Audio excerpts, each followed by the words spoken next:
All right, guys, thank you for tuning in. Welcome back to Middle American Outdoors Fireside Chats. I don't know what week it is anymore. I think it's the 8th episode, maybe. And we've got the whole crew in here tonight. We've got Jake and Ben. I bring up the split screen. Here, say that again. It was muted. Just on that part. What's going on, everybody? Got the intro, but not when you guys said hi.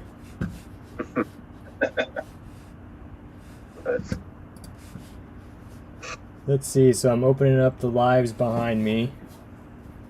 So as always, anybody that's on live, you can always leave comments, ask questions when we talk about these topics, and chime in your input, your opinions on it. And I'll do my best to keep up with reading them off of the computer behind me. Let's see. So let's just open it up with a little how things have been going for everybody. Jake, we'll get to your heartbreak, but Ben, what have you been up to in the last week? I'm not hunting near as much as I wanted to. I'm having some physical limitations and having to reevaluate my style of hunting, I think. I've got to go in and see the doctor here next week. But yeah, climbing up and down stands, especially carrying extra gear, is a little tougher than probably what I should be doing right now. But so yeah, we're gonna kind of focus on some spotting stock and hunting some field edges out of a blind, and just kind of not what I really want to be doing this time of year, but if it keeps me out hunting, that's what I'm gonna have to do, I guess. Yeah. Yep. So what have you been up to, Jake?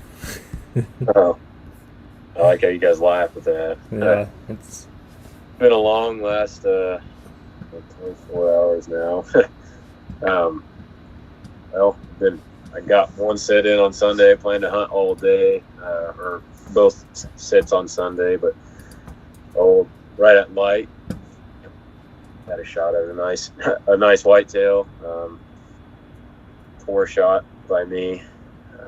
Numerous things happened on that hunt. We'll get into that when the time comes, but I've just kind of been at it. You know, I definitely tried to find the deer. I went out last night, had a tracking dog today from noon to 3, and still no deer. So just a little wore out and tired right now, but put on a lot of miles and nothing, couldn't turn them up. So been a little bit of heartbreak. I haven't felt that in a while.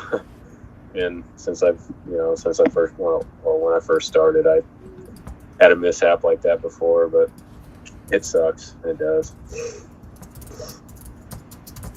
Yeah, it makes it all the sweeter though when it does work out though. And Yeah. I was talking to a guy here just the other day about, it's all great when you go out there and everything just works how you want it to, and they read the script.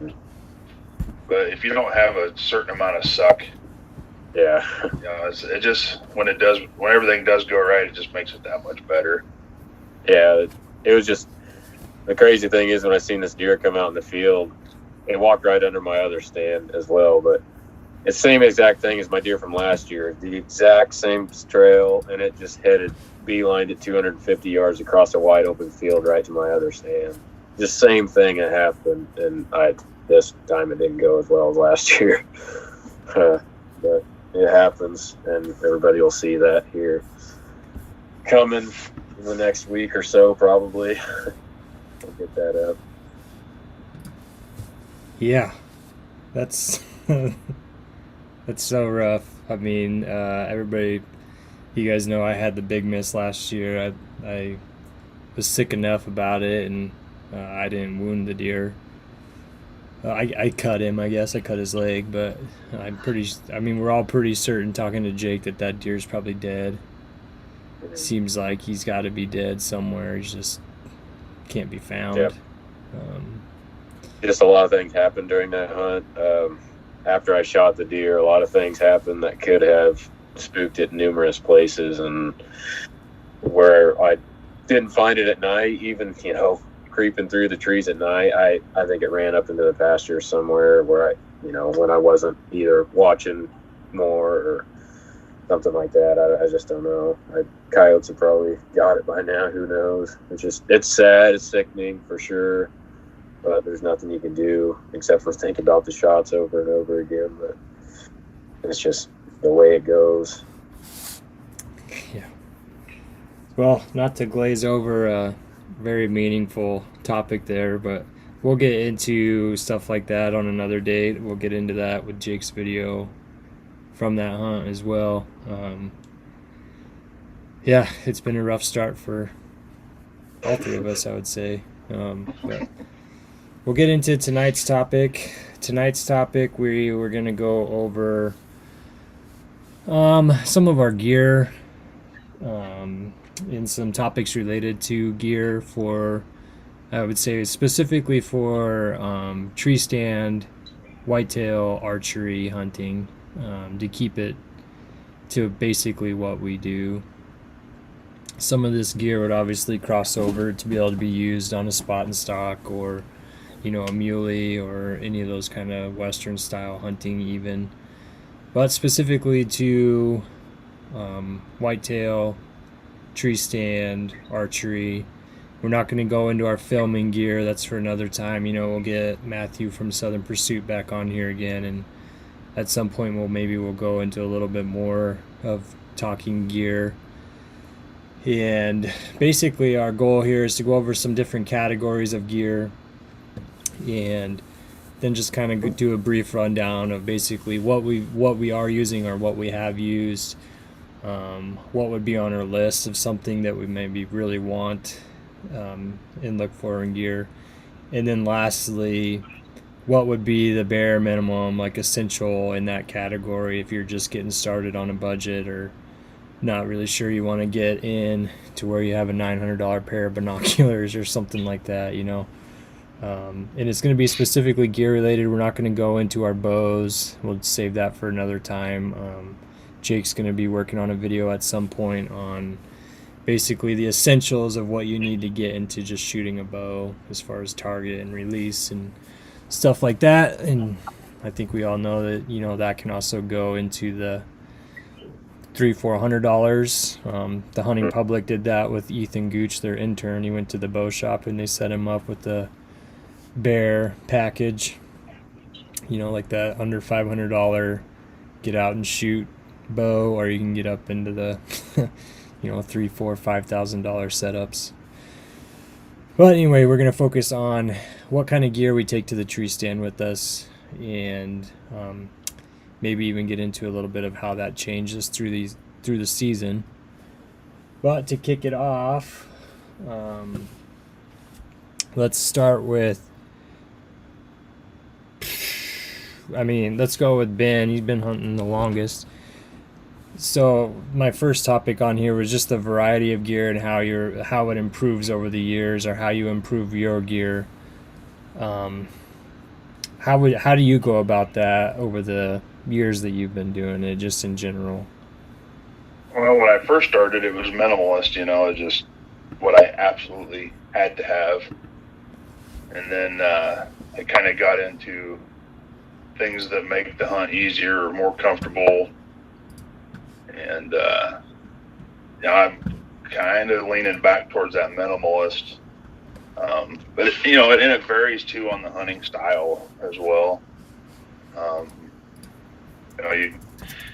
After you get into, you'll figure out the things that you can live without, or don't even really need.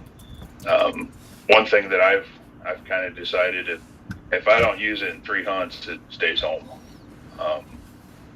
There ain't no sense in carrying around something that you're not going to need. And then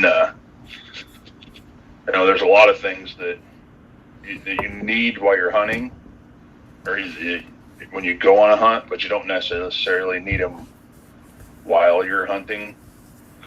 So I actually have a pack that stays in the truck, or if I'm hunting close to the house, it just stays in the house and I go get it if I need it.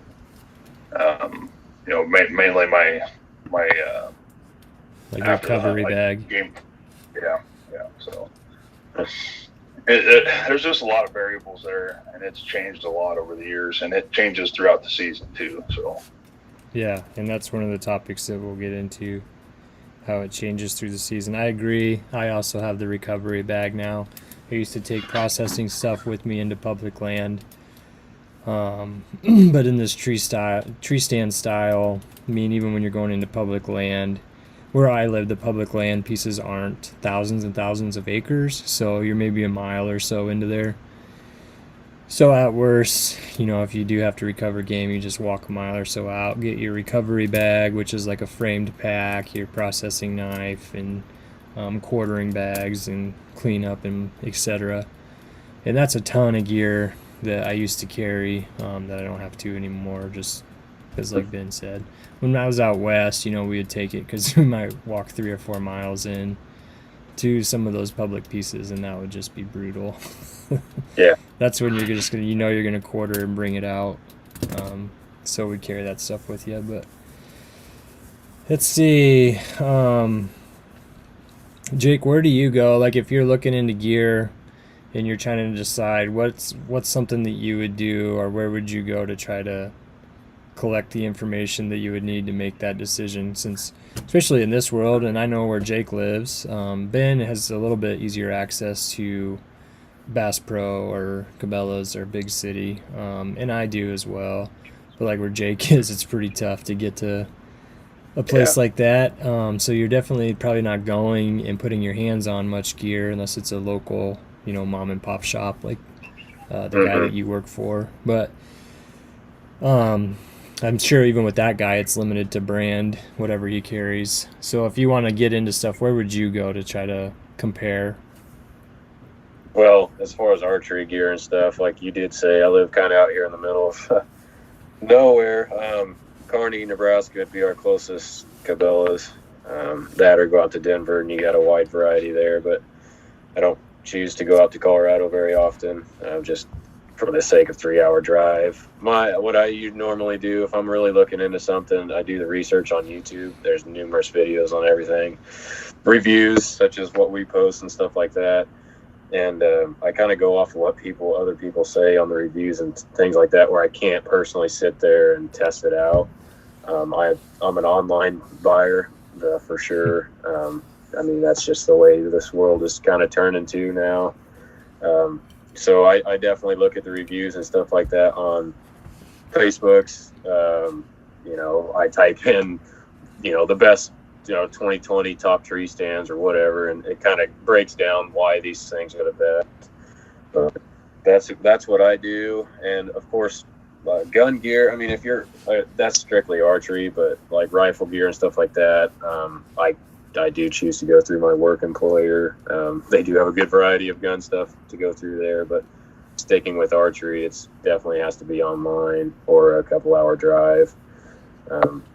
Basically, like I said, just buying stuff off eBay or Cabela's, you know, stuff like that. But Yeah, I would caution when you're getting into the higher end archery and hunting gear, you are going to limit yourself on places that carry it. For instance, this weekend, you guys will see I had it was a rough start to rut vacation, and was it the first day or the second day? I don't remember now.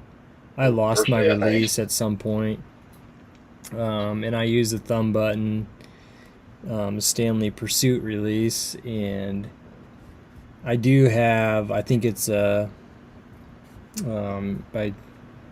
True Ball, I think it's Sweet Spot or something like that. It's a hinge release that's similar in build, and I use that every once in a while for target practice just to get away from the thumb punching, but I don't use it nearly enough to feel great about it. So my point was that I lost that Stanley Pursuit, and I had obviously got it off the internet, and trying to find one then, you know, I hunted, it was the first day because it was after the Saturday morning hunt. Saturday night I went and hunted with the hinge style, and I didn't feel real confident in it. I knew that my effective range had probably been cut in half is what I felt safe with hunting with it, and I didn't get a shot that night anyway. And then I hunted the next morning. I actually busted out the old Spot Hog Wise Guy, which guys that know it, when you set up your bow and your anchor points and you switch from thumb release to wrist release, your anchor point changes and it really goofs everything up. So I wasn't feeling overly confident with that either at any distance. So I got out of the tree that morning and then went and was trying to find a replacement release, and I live somewhat close to Fremont. That was the first bigger town I was going through, and they have a new Dunham Sports there, which I had heard they had a really good hunting section. And I went in, and they do. I'm not going to knock Dunham's, but they had one thumb release, and it was a $10 punch button, which I wouldn't feel safe potentially blowing a shot with that or punching myself in the face up in a tree. You know, and that's just the example. Like, yeah, they had a decent hunting selection at Dunham's, but they're not going to have those high-end releases. And I ended up having to go to actually I went to Council Bluffs to Bass Pro and was able to find my release, which was a godsend to be able to buy another one and feel confident then going into the rest of the weekend hunting. Just an example on the gear, not to get crazy long-winded. But when you start getting higher in gear, realize that it's going to be harder to get your hands on it someplace to replace it or test it. Let's go. I'm going to go into some of these categories as far as our basically what we do use or what we wish or what we recommend for starters. The first category, I don't know why this popped on my head for the first category, but it was for snacks. So Ben, what is your go-to tree stand snack that you just got to take with you? Nothing. I kind of figured. I go in hungry. Dude, you hunt in your backyard. Get that killer instinct. I honestly, when the rut hits, I'm gonna be out there all day. And you can't go wrong with a PB&J. If I'm hunting in a blind, especially, I can get away with a little bit more. But if I'm in a tree stand, honestly, I don't take much. It's just water. Stay hydrated. But I don't take a lot of snacks. Like I said, if I'm going to be out there long enough that I need something to munch on, it's an all-day sit, and it's the rut, and I'm taking it pretty serious. So, I don't even really think about eating. I'll usually keep some stuff at the truck. If it's going to be a long night, you're going to want something to eat. So, I usually have like I said, a peanut butter jelly sandwich, a couple Snicker bars, just quick and easy. Get some quick high energies type stuff. But yeah, a lot of the hunting I do is close to the house. So that's what I was going to say. So most of your stands are like within 200 yards of your front door, not even 100 yards of your front door. So does Susan just bring out like a little snack and you let down your bowstring and hook it up and pull it up and she goes back to the house? She sticks it on the dog's collar. All day sit the hard way, man. But no, it was a long time ago. I mean, back when I used to, I mentioned it before, where you kind of go through phases, and there was a time where, man, I took everything, and I'd have a lunchbox in there, it had everything that I'd ever want, and I'd go home at the end of the day, I hadn't touched anything because I'm just too focused on hunting. But and it depends on the style too. If I'm going to be sitting in a blind all day, you betcha I'm going to have some food in there with me. What about you, Jake? What's your go-to?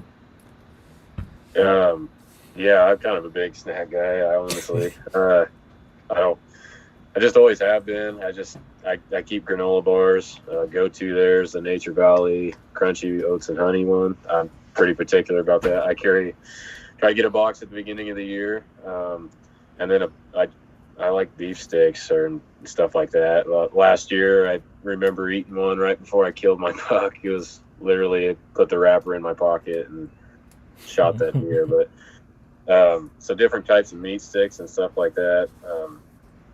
That's during in the stands. If I'm shed hunting or something, I like carrying high energy like tuna packets. I don't know why. I just always do that. And then drink wise. Lately, it's been Mountain Ops. Since probably the last 2 years, it's been Mountain Ops. Try to take Gatorade or water. Yeah, Yeah, I try to take Gatorade or water, just Ignite. That's about the only thing I drink. But yeah, granola bars is basically it. Don't really carry chocolate much or anything like that, but simple snacks. I'm with Jake. I take snacks. You guys saw my gear dump maybe, and you can see that I definitely am an overpacker. I'd rather just take the weight and have the stuff. We'll see. I talked about Ben said that 3 hunt rule.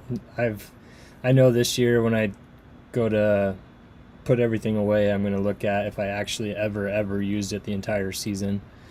But as far as the snacks, the category of the minimum for starters, I would say to people, you want something that, for me, I want something that's high protein for one of the snacks, and that's usually the jerky or last year's deer sticks or something.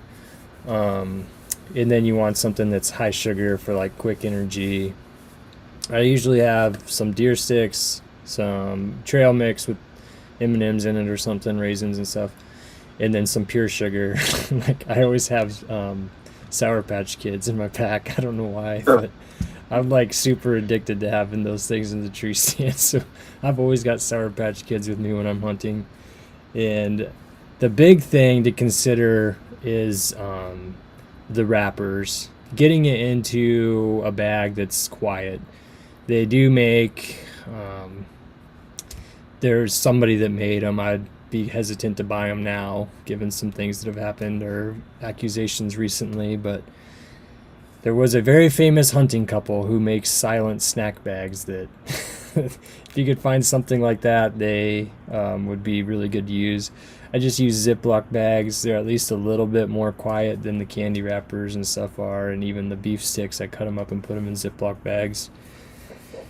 That's where we go with snacking on the what we like and what you should consider. Let's see. How about, this is a totally different topic. How about for gear for maps or access topics? And we'll try to pick up our pace since we've got a half hour left. But Jake, what do you use to look at your access points?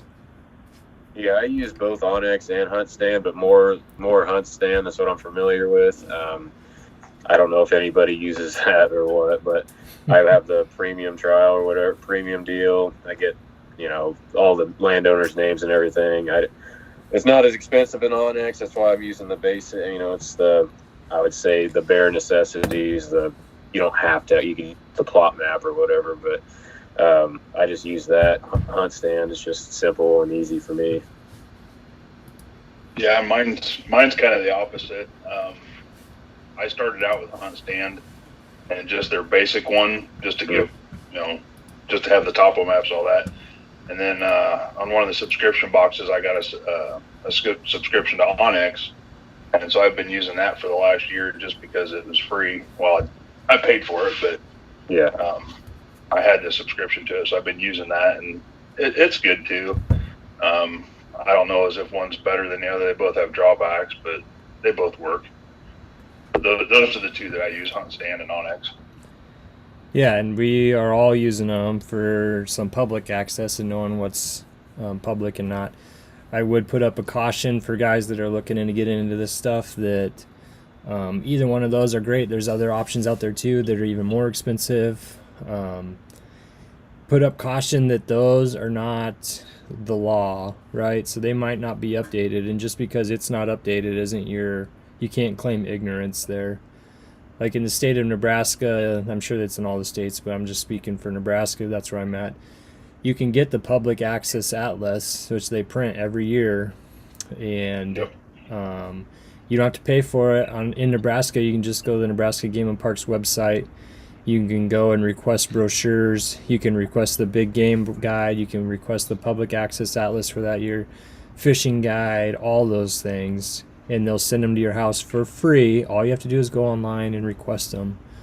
So there's no reason you shouldn't have it. And it's really good practice to go. Like in December, we're all going out to the Frenchman unit in Nebraska, and we're going to do some muzzle loading for mule deer. And I did it 2 years ago. And we're hopping from public to public, and I'm using my Onyx map. And I was actually using Hunt Stand and Onyx at that time. And then we also had the public access atlas that from that year, so that we could compare and make sure that they lined up, because they do change. Obviously, people, when they've fulfilled their contract maybe, or their limits on their CRP, suddenly that ground disappears, or they sell their ground and they next guy doesn't want it to be public. Like it fluctuates, and you can't claim ignorance because your app was wrong. The apps are great tools, but make sure you're using them with legality in mind. Yeah, you definitely want to bump them with the publicized atlas.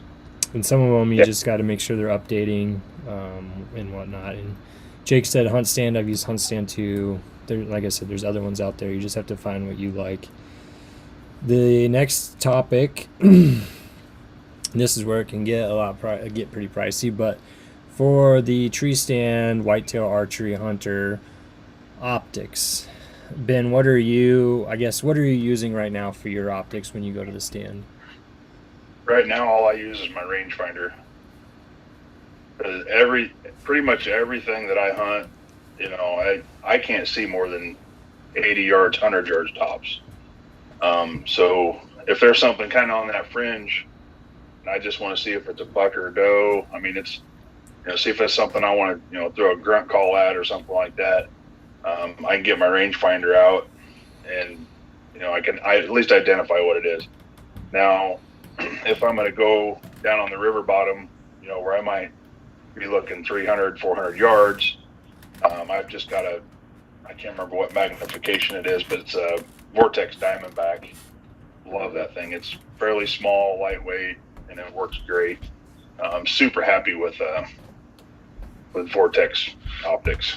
Oh yeah. I've also got a little monocular that I got from one of the subscription boxes, and I've tried it a couple times. I wasn't real happy with it. It didn't seem to it just didn't work that well. I'm going to definitely stick with the binoculars. Yeah. And what are you using, Jake?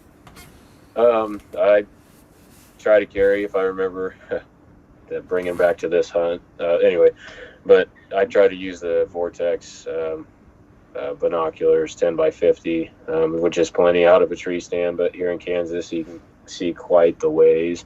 Sitting on field edges, I can really glass all the way across and see. And they're simple, kind of lightweight, not the heaviest things out there, not too big. I forgot them on this last hunt and had that stupid monocular thing. When I started shaking, I couldn't even see if it was a doe or a buck. I couldn't see what it was. That deer that I shot, at 80 yards, I couldn't even. I seen they were good sized bucks at first, and once I closed in, I kept trying to use it. I couldn't see a dang thing out of that thing. That single, I'll just stick with the binoculars. But I left them at home. But strictly, Vortex, 10x50 power. That's my go-to work. I keep it in my truck all the time, so that's just what I use. I'm on the same. We're certainly not sponsored by Vortex, but I also have the same. I have a Vortex binos and the Vortex rangefinder. And you guys have seen pictures of me. I always have my purse on. I wear my purse when we 3D shoot. Like, I always have it on. Every time I shoot, I just have it on, so I'm used to it there. Occasionally, I do take it off in the tree because I found that in the saddle, my bridge and the tether at times will catch the purse, so I might take it off and hang it to the tree. But any other time you see me with the bow, I'm probably going to have that on. And it's got my binos and my rangefinder in there. It used to hold my release until it failed me. So the release is going to have to find a new home. So anyway, that's what we are using. Keep in mind, we've upgraded over time. You don't have to have Vortex. I'll speak for myself. The reason I buy Vortex is their lifetime warranty, no questions asked warranty. You're looking at, I bought a $600 pair of binoculars. I'm going to be scared to ever use them. No, you can just throw them around and they can fall out of the tree and whatever. You can throw them up on your dash and drive around, because if these things break, Vortex is going to fix them or replace them. They have that great warranty that they stand. From what I've heard, they stand by. I haven't had to use it, so that's been nice. Yeah, that is the sole. Well, that's not the sole reason. They're good optics. They're excellent. They're really optics. good optics too. Yeah. They're excellent optics, and they don't even have to break. Mine got to where they were loose, and they wouldn't hold their adjustment, and sent them back. They fixed them for nothing. Just the shipping to get it to them. So mine will be going back during the off season because the same thing. One of the eyepiece reticle pieces is kind of loose, and so it'll be going back in the off season. I'll have a report on their warranty. But so as far as on this one, I'll take the bare essentials. I would agree with Ben. For what we're talking about specifically, you probably do not need binoculars, depending on where you're at. But for most of us, if you're tree stand hunting, you're usually not seeing anything outside of 80 to 100 yards, like Ben said. So binoculars might not be necessary. A rangefinder might be all you really need. And I don't think you can get away without a rangefinder unless you go old school and you have a set stand and you mark trees and all that stuff with your distances that you measured with the tape measure, and then you did the geometry and you figured out your distances from your tree stand and blah blah blah. I mean, I think you just need to get a rangefinder. Just plan on that as something you need to have in your hunting pack for doing what we're talking about. It's going to give you a little bit of zoom with your vision, and then it's just going to give you that technology. You want to make sure your rangefinder has arc technology. That's about the only thing. It depends on the company on what they call it, but it's basically that angled technology. And so as far as cheap as you can go, as long as you're making sure it has that technology, because if you're 20 or 30 feet up, variably distance up, that's going to affect that actual range. Especially, let's say you're up in a tree on a slope, a deer that's 20 yards on the ground above you on that slope and a deer that's 20 yards below you on the ground, totally different distances on your shot from your tree stand. So you need that technology that figures out that angle. You can get it cheap. The more expensive rangefinders, for instance, I have the Ranger 1800. It's more guaranteed that it's going to be accurate out to, like, it says 1800, but let's say 900 to 1,000 yards, which is not needed in this situation that we're talking about specifically. So you don't need to go to that extreme. You can get a much cheaper rangefinder that's going to give you accurate distances, as long as it's got that angled technology. That's going to get you covered for optics big time. The next one then would be, do you carry any backup power in this I do now. cell phone heavy technology world? Oh yeah. Outside of the filming gear, we don't need to go into you don't even know how many batteries and chargers and cords and everything I carry in my pack. It's just strictly for filming. So filming gear aside, you guys carry backup power? Yeah. What do you use, Jake? What's that? What do you use? Yeah, I've always used, I kind of toss it, each year I get something new from a bowhunter box or something like that. But as far as always using, I try to have one. I have one that has a light on it and just a phone charger. That's what I used to use. That would be a bare necessity one. I think it was like $10 or something at Walmart, but it just gives me a full extra 50% on my phone or whatever you need it for. I got an HME one in a box. It's got a hand warmer on it. I used it just on Sunday morning, and it's nice having that hand warmer in your pocket or whatever, as well as the light and the phone charger. And then I also have a small one, of course, for your GoPro, but that's on a different side of the note. What do you use, Ben? Well, this year so far, what I bought was one of those Shoemaker battery jump packs used for jumping your vehicle. It's about the size of a checkbook, maybe a little bit bigger, and it's a little bit thicker. But that thing is absolutely awesome. It charges your phone really fast. It's a little higher amperage, but twofold to that is if I get back to my truck and I left a dome light on or whatever, I actually run down the battery on my kid's truck, and it does jumpstart a vehicle. I don't know if it's jumpstart my diesel, but What did you pay for something like that? I want to say it's only like $45. And so Nice. far, it has just been amazing. Nice. And I want to echo Jake on that HME hand warmer. I absolutely love those things. I got another one on order because they are awesome. Yeah. So I don't think any of us are really big into like the electronics, I would say. I'm definitely into gear and techie stuff, but electronics maybe not as much. And so the jargon that goes with electronics is pretty over my head, but I know you want to look for, and you guys can look this up or YouTube other people that talk about it, but you're looking for a battery pack that has some MHZs or something like that.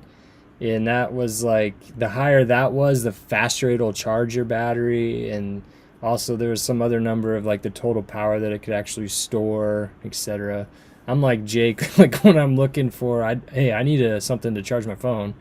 I'm going to go online and read like Field and Stream's top 10 and then read somebody else's top 10 and see which ones match up, and then eventually end up probably just buying off of something like that. But they are important. I will go into why it's important, especially for like a public land hunter. A couple of years ago when we were new to this area, I went and hunted a public property that I know like the back of my hand now, but it was one of my first times ever going there. And it was during muzzleloader. And I got back in there and just kind of like picked and slow hunted my way back into it at dark. And my phone died. And I could not find my way out of this property. I ended up just happening to go until I found the river, because I knew that the river, flowed south. And so if I got to the river, I would just follow the river upstream until it hit the highway, which this is the river that I kayak now. And I had to walk actually along some people's private property on the riverbank, walk over, I would say, a mile-ish up the river to get to the highway. And then it's about a 4-mile walk from the highway along the roads to get back to the public land parking lot. And so I did all this, and by the time I got done, Megan was losing her mind because I'm probably 4 hours behind when I should have been home. And I can't text her, I can't call her, I can't nothing. And so she's really freaking out. So that's when I started carrying a power pack. Yeah, well, and, imagine if you fall out of a tree stand or something like that and you're stuck out there and you can't get back to the road. We already got our phones with us. We might as well be able to charge that sucker if we need to. Yeah, make sure it's not dead, especially where we're all using them. If you're using it on public land and you're using like your Onyx maps to get to your marker or to navigate your way through, you drain them fast. The GPS pinging drains it fast. And that's what happened to me. So that's why I put power packs on there. Really important. You guys both mentioned subscription boxes for gear. If you guys want to just try out some gear, at Middle American Outdoors, we did a bunch of subscription boxes over the last year, and we've kind of got away from that now. And one of the points of doing that was just to get your hands on a bunch of like a variety of gear. And that's why I was doing it, knowing that you can't just go to the store and check out a bunch of variety of gear. And ended up just being, after, I probably exhausted that avenue, I would say, because you start to get duplicates and seeing some things in multiple different subscription boxes that's the same items. But that's a way to get yourself familiarized with some gear. I'm not going to plug any subscription box in particular. You just have to try them out. And actually I will. I'll plug Sportsman's Box because I'm still with them, and those dudes are knocking it out of the park, man. We don't get anything from them here, and with the COVID stuff going on and money's tight, their boxes aren't that expensive. They run some discounts. You can find discounts on our page or on our videos, and they've just been knocking it out of the park with their variety of options and the value you actually get in return. So if you're thinking about trying, I would try them. But we'll move on to the next topic. Then my next topic was, okay, so go back a second. The minimum for starters. So I use a Poseidon Pro Dark Energy. It's a monster of an energy pack. You're supposed to be able to take it with you on like a 7-day backcountry hunt and be able to charge your phone up fully numerous times on one charge for that power pack. And then I also have like a solar pad for Western style hunting that came from a subscription box that you could recharge your battery pack to recharge your phone. You could have basically constant energy as long as the sun keeps coming up. But so you're getting on the higher end, the price you're in. Ben just talked about that awesome option with the starter for $40-50. You can get cheaper. How much is the HME hand warmer thing you guys are talking about? Ben, you ordered one? Well, I can't remember exactly the price. It wasn't very much. I mean, it was like a third item down on a bowhunter box, so it wasn't super pricey there. I want to say it was like $17 or something like that. You know, I'll spend that in a weekend on hand warmers, just those throwaway ones. Yeah. You know, and it's legit. I absolutely love that thing. It comes with a good light on it too. It's really, I mean, it's quite the deal to having 3-in-1 3-in-1. Cool. So there's a starter option for the Bear Essentials, but I would recommend that you guys have one, just so you don't have to go through like what Megan and I went through when I got lost out there. I mean, it does happen. It can happen, especially, I mean, you get into this thick river timber and you just get major turned around on a cloudy night and there's just no way out. Let's see. The next topic I had then was processing. We kind of already went into that, so I'll kind of glaze over this one just a touch. For me, it depends. If you are going to drag it out, you really just need like a good knife, like an outdoor edge makes a razor knife.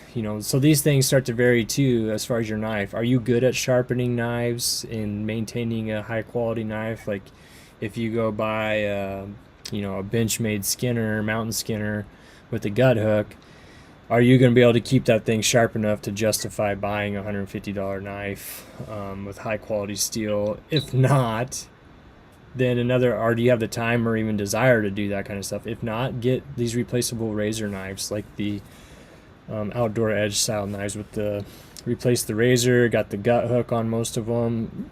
If you look for what you're buying, you could really just you really just need the razor and just know what you're doing for field dressing.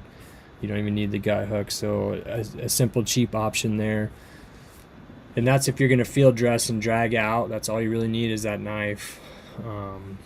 Then you can go into, like, if you want to have a sack that you pull over the deer's carcass to keep debris from getting in it as you're dragging it out or anything like that. If you know that you're going to be quartering, you start getting into needing like some replaceable blades or a stone or a really good knife that's going to hold its edge while you're working on quartering, maybe even a bone saw, those kind of things in your processing pack. Gloves if you don't want to touch it with your bare hands, sanitizer type stuff, your quartering bags, and then a pack. You start to get pretty expensive on doing stuff like that if you're getting a framed pack, depending on how far you're quartering. But as far as the Bear Essentials, I would just plan on field dressing. We're talking about tree stand, whitetail archery. You're probably not 3-4 miles deep on a tree stand. You're probably inside of a mile. You're probably inside of that get a buddy and drag it out zone. So just getting in there, having a knife that you're going to be able to field dress it and drop, a good 30-40%, or I don't know, 20-30% of the deer's body weight, I would say, probably, when you field dress it. If you don't want to do that, then you just have to carry more weight even. But especially when it's slightly warmer, it's just good to be able to get its guts out and open it up and start cooling it as you're dragging it out that way.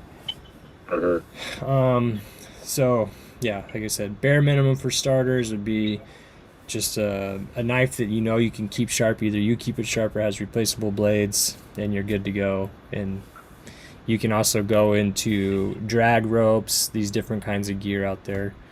you hook the antlers or hook the hooves and drag them out, different cords. All you need is a strap. Or if you guys watch Hunting Public, I don't know, Jake on Hunting Public shot a deer yesterday, and the intern Gooch threw the buck over his shoulders and hiked that thing out of public land in Iowa, which is beast mode in it. But that's beside the point. So anyway, so that's processing. The next topic that I wanted to get into is clothing. What do you guys do clothing wise right now? We'll start with Jake. What are you doing when you're going in, let's say like mid-season, average temperature like 50s, and versus 30s? What are you doing differently there? Yeah, well, I'm kind of working around that Sitka system, honestly. I'm doing it as I can afford here and there. It's a little bit pricier, but a lot higher quality. So I have different systems throughout the years. I have a scent lock system that I've used, different things like that. And I've kind of, right now, my Sitka system is my lightest. It's definitely good for probably 50s, I would say.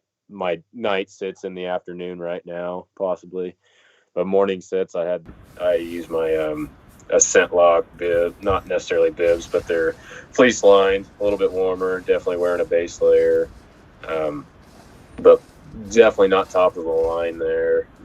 Scent lock is a little bit higher, but not as high as Sitka.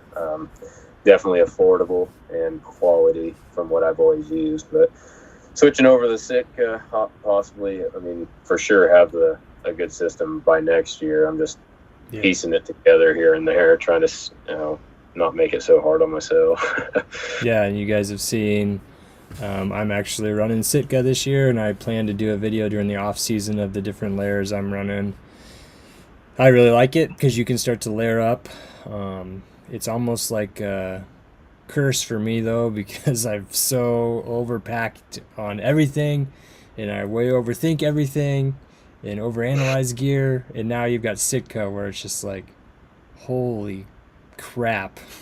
Like, I have to sit down and plan when I go out to hunt which pieces I'm going to take, and then I lay them out in the order that they would go on, so that when I pack them, I'm taking out the layer that goes on next, either top or bottom, whatever, as I'm layering up in the evening hunts, or I put it all on when I get to the tree for a morning hunt, and then layer it off if I'm able to.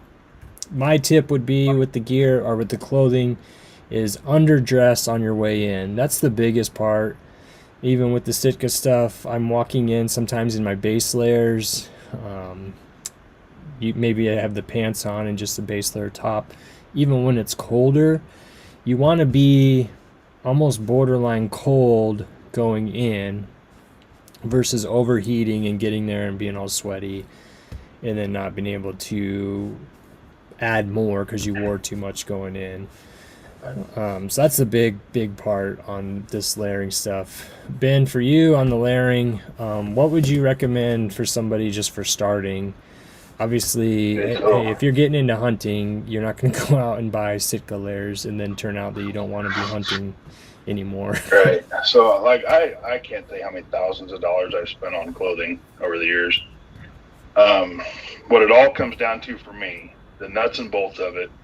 Matter of fact, it's in a video that'll be coming out as just a little side note I did. If you don't want to get cold in the stand, don't get hot. That's what it all comes down to. Like the Sitka stuff, I'm a Sitka guy. I love it, absolutely. But you don't necessarily have to have it. So, to reiterate what everybody else said, when you're walking out to the stand, you want to be in the bare minimum. You want to be almost uncomfortable. You get to the stand. The two things that usually get cold on people first are your feet and your hands. So we'll start with the hands. And honestly, I don't even really wear gloves, unless I absolutely have to. And if I do, they're really thin, high dexterity gloves. If my coat or jacket doesn't have good pockets or a through pocket, I got a hand muff that I can wear, and throw your hand warmer in there, because for just a few seconds of your hunts when you actually really need your hands exposed. So that's what I do with my hands. On your feet, a lot of people, I feel, over insulate. They wear boots that are way too insulated. The bare minimum you need. So spray your feet with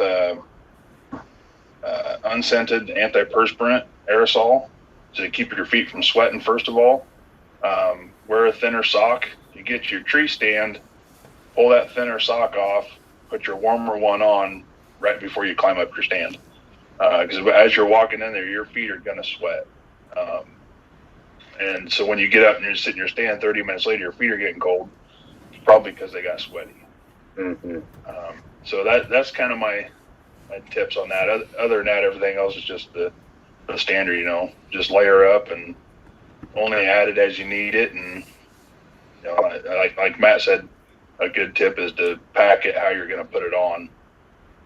So you're not digging through your bag trying to find a jacket or whatever. Yeah. And if you are, you're just getting into it and you're being kind of money conscious and you want to know, of all the things, what should you spend your money on for clothing? I would say two things. One would be the quality of the base layer. As far as it's got to be water wicking. When you start to get into the Sitka stuff, you're looking at like scent eliminators. The same with scent lock and these type of things. You're paying for stuff that can eliminate odors as well in your base layers. But basically, you want to make sure that your base layers are high quality, that they pull water away from your skin. With the stuff that's touching your skin, that's where I would invest some money if you're trying to stay warm in the later season. And then number two would be wind guard, basically your outer layer, making sure that your outer layer has some actual legitimate wind block to it. You can have a big fluffy nice coat, and if the wind can cut through it, you ain't gonna last in a tree stand. Those are the two things I would look for as far as if you got to spend, if you got to put a little bit of extra money into some part of your clothing, that would be it. And then as far as like camo patterns and stuff like that, do some reading, do some research. It's really, the thing is, they say deer can't see patterns, so whether you blend into the leaves or not probably doesn't really matter. It's they see your outline, and sticking to Sitka, the Optifade, there's a lot of science behind it and how the eyes see it and how it's hard for a deer to pick up an outline in that. As far I'm talking about the Elevate 2 pattern like Ben has on right there. Yeah, but that's totally different stuff. So you don't have to get all worried about what it actually looks like. People always say like your grandpa used to hunt in blue jeans and a red plaid shirt, and they did fine. That red plaid shirt broke up the outline. If you look at Predator camo, it's the furthest thing from looking like a tree or leaves, but it breaks up the outline and it's gnarly looking. So don't worry about so much about the pattern of the camo. Worry about, does the base layers wick moisture away, and does your outer layer block wind, and you might be able to actually stay warm. A really cheap way, go check out Average is it Average Joe? Average Jack Archery, right? Can't think of it right now. I think it's Average Jack Archery. He did a bit on a leafy suit.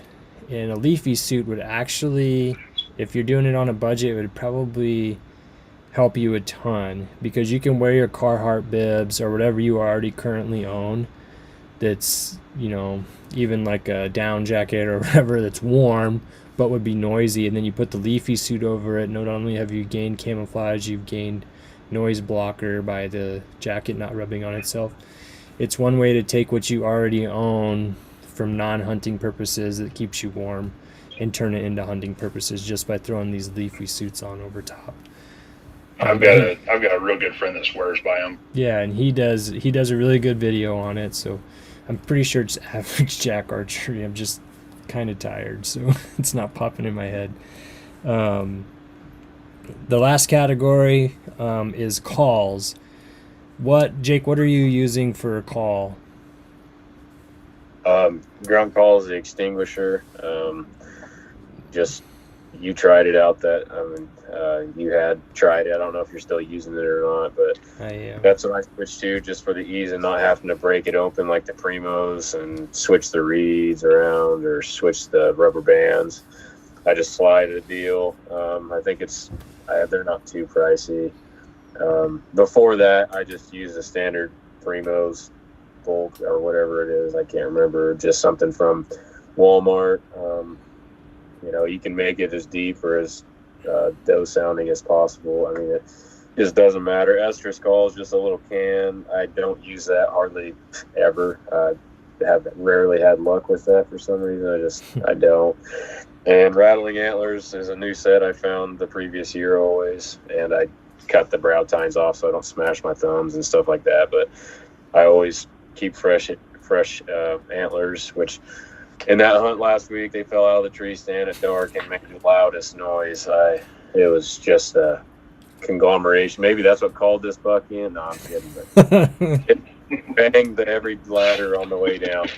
And I was like, well, that's it. So I left them laying down there. And, I didn't figure I was going to use them anyways. So, but, yeah, those are my three. Always the fresh antlers, cut so I don't smash my fingers. The estrus call, rarely used, don't probably need it. And then a grunt call, just always. I think every bow hunter carries a grunt call.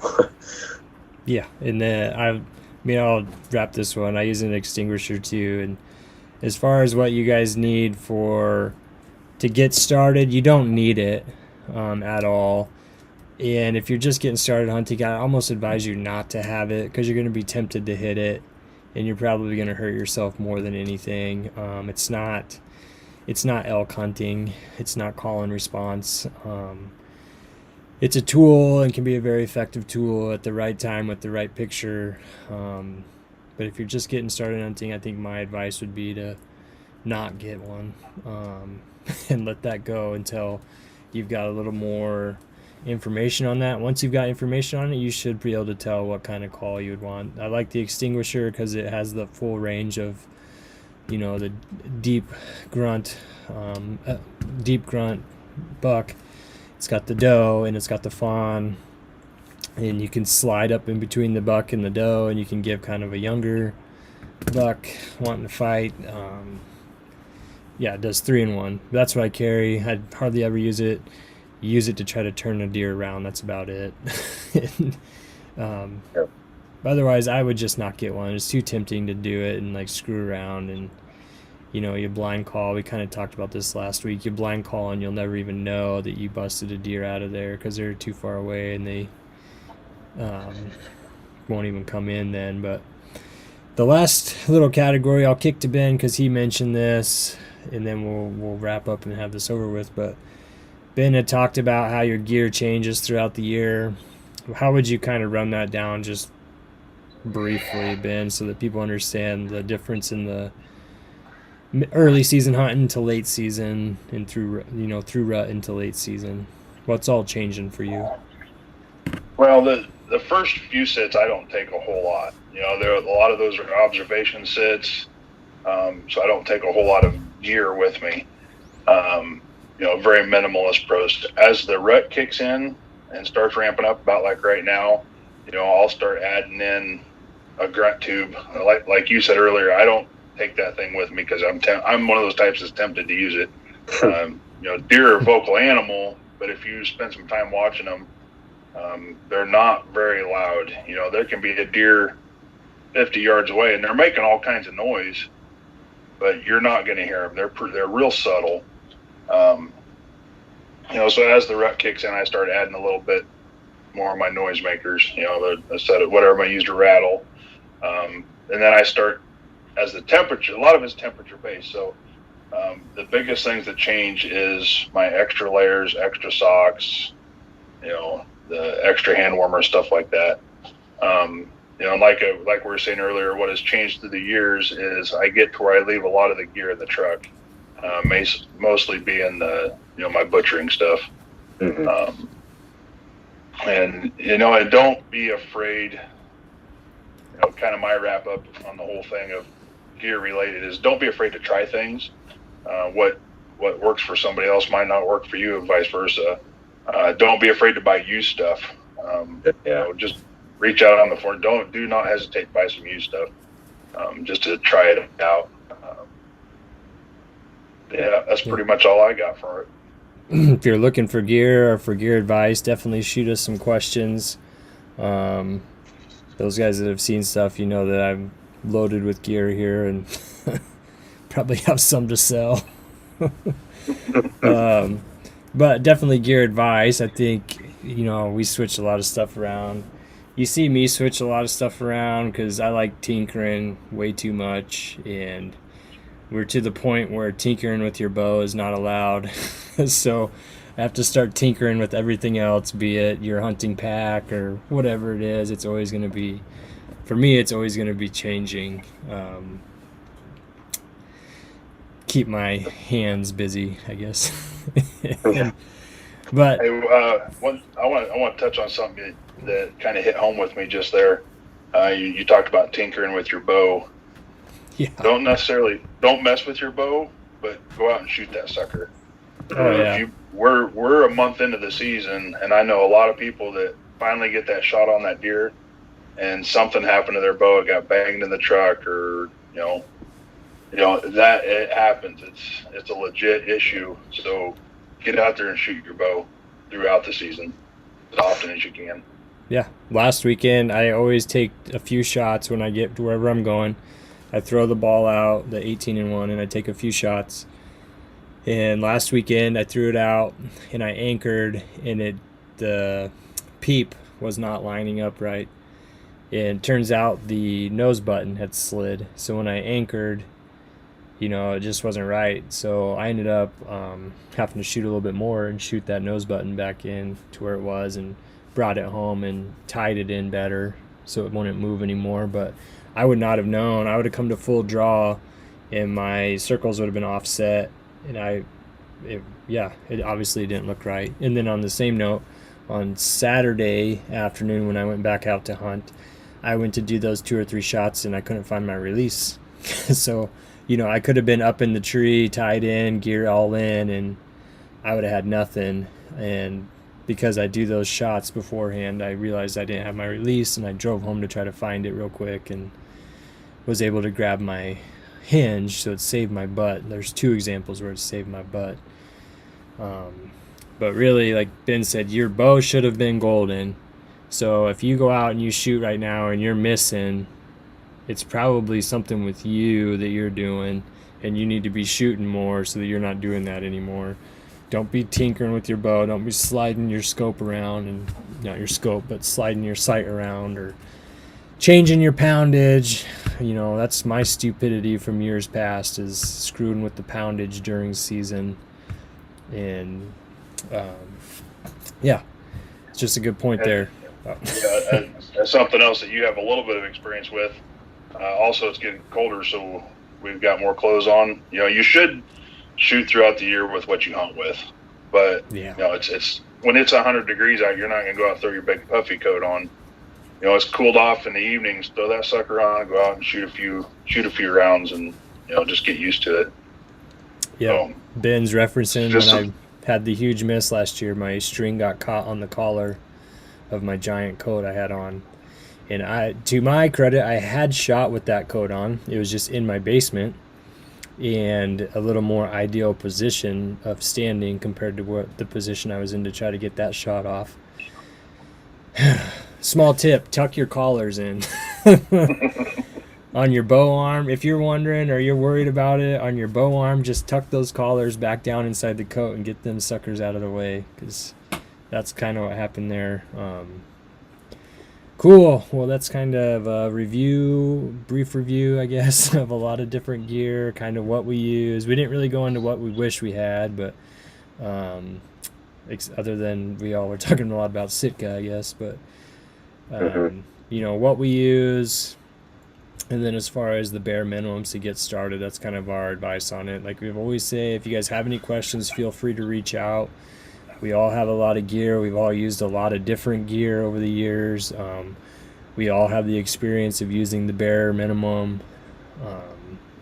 So just ask questions and let us try to help. we can do more gear reviews on our YouTube channel. Any of those kind of things, just let us know what you guys are looking for. And yeah, any parting thoughts from you guys? No, not really. Cool. Yeah, just reach out to, if there's something that you want to know about or you'd like to see a review on, just shoot us a message. We'd be happy to. Yeah, even if it's some of the newer gear, we'd be willing to maybe try to get our hands on it and review it, especially after hunting season's over. But all right, cool guys. Plan on doing this again sometime. I'm hoping next week on Monday. We'll see what's going on with rut hunting. If we do end up missing a week, give us some grace, and we'll be back on the next week after peak rut's over. For me, Yeah, I shouldn't say that. I'm planning on spending some time in the trees. Yeah. I gotta get out there. I'm going crazy. So I got one. our I'll rut have one. hunting ends on November. What is that? 2nd, 3rd, 4th, 7th, 14th or whatever. The first day of rifle season in Nebraska. My bow season's over. That's about when I'm getting ready to head east. Yeah. Yeah.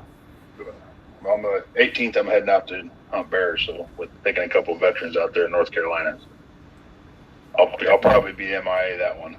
We got opening weekend of pheasant season here this next weekend, so things get a little sketchy and stirred up during those periods, but not near as like the rifle season rut in Nebraska. That's quite the pairing, I would say. It's just yeah. Bow season goes on pause for about 10 days.